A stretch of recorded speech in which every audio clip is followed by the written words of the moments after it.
Hello সবাইকে, আসসালামু আলাইকুম। কেমন আছেন সবাই? আশা করছি আপনারা অনেক ভালো আছেন। আলহামদুলিল্লাহ আমরাও ভালো আছি। ২৯শে এপ্রিল ছিল আন্তর্জাতিক নৃত্য দিবস। এই উৎসবে আমাদের প্রতিষ্ঠান থেকেও পরিবেশনা ছিল। তো জেলা শিল্পকলা একাডেমিতে আমাদের এই প্রোগ্রামটা ছিল রাজশাহীতে।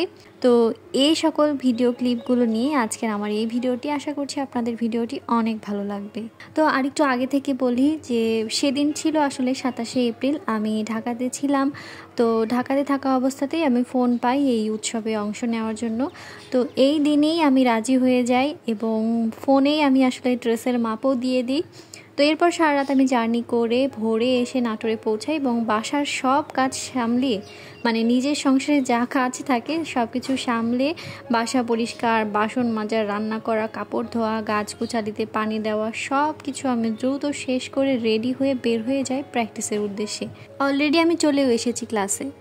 এখন হচ্ছে নাচ তোলার পালা। আমি কিন্তু প্রায় 18 বছর ধরে নাচ শিখছি, এই প্রতিষ্ঠানেই আছি। আর এই প্রতিষ্ঠানের নাম হচ্ছে ঝংকার নৃত্য গোষ্ঠী। বেশ কিছুক্ষণ আমরা প্র্যাকটিস করার পর এখন একটু স্ন্যাক্স খেয়ে নিচ্ছিলাম। আমরা আসলে সবাই অনেক বেশি টায়ার্ড। তো যাই হোক, এটা ছিল হচ্ছে 28 তারিখের ভিডিও ক্লিপ। এই দিন আমি চলে যাচ্ছিলাম জেলা শিল্পকলা একাডেমি রাজশাহীতে। সেখানে আজকে আমাদের স্টেজে রিহার্সেল হবে। তো যেটা বলছিলাম, আমি আসলে 18 বছর ধরে নাচ শিখছি এবং আমার নাচের গুরু হচ্ছেন কাজী তৌহিদুর রহমান সবুজ এবং আমার প্রতিষ্ঠানের নাম হচ্ছে ঝংকার নৃত্য গোষ্ঠী। এই তো দেখতে দেখতে আমি কিন্তু শিল্পকলা একাডেমিতেও চলে এসেছি। আমার আম্মুর হাত ধরেই কিন্তু আমার নাচের জগতে প্রবেশ। তো যাই হোক, সেই গল্প না হয় অন্য আরেকদিন করব। তো সব থেকে মজার বিষয় হলো, আমি বিয়ের পরও কিন্তু এখনও নাচ শিখছি। এই বিষয়ে আমার পূর্ণ স্বাধীনতা রয়েছে। এই জন্য আমি আমার হাজব্যান্ড এবং আমার পুরো পরিবারের কাছে কৃতজ্ঞ। একটা মেয়ে বিয়ের আগে নাচ গান অভিনয় অনেক কিছুর সাথে যুক্ত থাকলেও বিয়ের পরে কিন্তু অনেকটাই এগুলো থেকে বিচ্ছিন্ন হয়ে পড়ে। তো আমার ক্ষেত্রে এমনটা হয়নি, সেজন্য শুকরিয়া। আমি কিন্তু এখনও সব কিছু চালিয়ে যাচ্ছি। তো যাই হোক, আজকের মতো এখানেই প্র্যাকটিস আমাদের শেষ। আমরা সবাই এখন বাসায় যাচ্ছি। আগামীকাল সন্ধ্যায় আমাদের নাচের প্রোগ্রাম। এইটা ছিল আমার 29 তারিখের শোয়ের কিছু ভিডিও ক্লিপ। আমি খুব বেশি ভিডিও ক্লিপ নিতে পারিনি, কারণ আমি অনেক বেশি ব্যস্ত ছিলাম। সবাই মোটামুটি রেডি হয়ে চলে এসেছে। আর নৃত্য উৎসব মানেই আমাদের আসলে সত্যি কথা বলতেই প্রাণের উৎসব। এত এত নৃত্য গুরু, এত এত নৃত্য শিল্পীরা একসাথে হয় এবং নূপুরের যে আওয়াজটা হয়, মানে আমার কাছে আসলে সত্যি অন্যরকম আনন্দ মনে হয় এই সময়টাতে। এই তো শো আমাদের অলরেডি শুরু হয়ে গেছে, তবে আমি গানগুলো রাখতে পারছি না আর ভিডিওগুলো একটু ফাস্ট ফরওয়ার্ড করে দিয়েছি, নয়তো অনেক বড় হয়ে যাবে ভিডিওটি। আমি জানি না আপনারা এখন পর্যন্ত আমার ভিডিওটি দেখছেন কি না। যদি দেখে থাকেন তাহলে অবশ্যই লাইক, কমেন্ট এবং শেয়ার করতে পারেন। আর যদি ভিডিওটি ভালো লেগে যায় তাহলে অবশ্যই আমার চ্যানেলটি সাবস্ক্রাইবও করতে পারেন। এরপরেই ছিল আমাদের পরিবেশনা। তো যাই হোক, এখন বলি যে আসলে এই ইন্টারন্যাশনাল ডান্স ডে নিয়ে কিছু কথা। কেনই বা এই দিনটিকে ইন্টারন্যাশনাল ডান্স ডে হিসেবে উদযাপন করা হয়? তো ফরাসি নৃত্যশিল্পী তথা আধুনিক ব্যালের যে রূপকার যা জর্জেস নভেরের জন্মদিনে ইউনেস্কোর পারফর্মিং আর্টসের প্রধান সহযোগী আন্তর্জাতিক থিয়েটার ইনস্টিটিউট ITI এর নৃত্য কমিটির উদ্যোগে প্রতি বছর 29শে এপ্রিল এই দিনটি পালন করা হয়। ITI ও ইন্টারন্যাশনাল ডান্স কমিটি 1982 সালে প্রথমবার আন্তর্জাতিক নৃত্য দিবস পালন শুরু করে।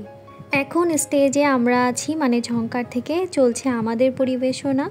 তো যাই হোক, আমি এখানে কিছু কথা বলি। যেমন এখন আসলে অনেকেই টিকটকে কয়েক সেকেন্ড লাফালাফি করেই নিজেকে নৃত্যশিল্পী দাবি করে, যা সমাজের চোখে নেগেটিভ প্রভাব ফেলে। তাই আমি বলবো, আগে নাচ শিখুন। নাচ শেখা বা যে কোনো জিনিস শেখার কিন্তু আসলে কোনো বয়স লাগে না। তো নাচ শিখুন, তারপরে নিয়মিত অনুশীলন করুন, মঞ্চে পরিবেশন করুন। আর আমি এখনও কিন্তু শিখছি, এমনকি আমার নিজেরও কিন্তু নাচের একটা স্কুল ছিল। আমি যখন নাচ শেখাতাম তখন কিন্তু আমি নিজেও শিখেছি। শেখার তো আসলে কোনো বয়স লাগে না, শেখাটা আমি চালিয়ে গিয়েছি, এখনও নাচ শিখছি। তো যাই হোক, এখানে কিন্তু অনেকগুলো সংগঠনের পরিবেশনা ছিল, সবগুলোর আসলে ভিডিও ক্লিপ নেওয়া হয়নি। আর আমি তো নিজেই ব্যস্ত ছিলাম, সেই জন্য আমি ভিডিও ক্লিপ নেইনি, আমারগুলো আসলে অন্য আরেকজন নিয়ে দিয়েছিল। যাই হোক, এখানে কিন্তু অনেক নৃত্যগুরু ছিল, তারাও নাচ করেছে। সেই সাথে রাজশাহীতে যত নাচের সংগঠন ছিল সবগুলো থেকেই নাচ হয়েছে এবং প্রত্যেকটা নাচই খুব সুন্দর হয়েছিল। আমিও অনেক কষ্ট করে এত দূর এসেছি, মানে আমার এই নাচের এই জার্নিতে যে কোনো প্রতিকূল পরিবেশ আসেনি তা কিন্তু না। তো এই যে রাজশাহী থেকে এত দূরে থাকি, তারপরও নাচের সাথে যুক্ত আছি। সবথেকে বড় কথা যে ঝংকারের সাথে যুক্ত আছি, কত কষ্ট করে গিয়ে নাচ করি, শো করি, এর থেকে বড় আর কি হতে পারে। আমি এর আগে কিন্তু ঢাকাতেও নাচ শিখেছি, সেখানেও আমার ওস্তাদ ছিলেন ঢাকা বিশ্ববিদ্যালয়ের ডান্স ডিপার্টমেন্টের teacher Monira Parvin Happy ma'am. তো যাই হোক, আজকে অনেক কথা বলে ফেলেছি। আজকের ভিডিওটা আপনাদের কাছে কেমন লেগেছে অবশ্যই কমেন্ট করে জানাবেন। আর এখন কিন্তু আমি নাটোরের উদ্দেশ্যে রওনা দিয়েছি। আমি এখন নাটোরে, মানে আমার বাসায় চলে যাব। আমার হাজব্যান্ড আমার শো দেখতে এসেছিল এবং তারপরে সে আমাকে নিয়ে এখন বাসায় ফিরছে। তো আগামী ভিডিও দেখার আমন্ত্রণ জানিয়ে আজ এখানেই বিদায় নিচ্ছি। আল্লাহ হাফিজ, আসসালামু আলাইকুম।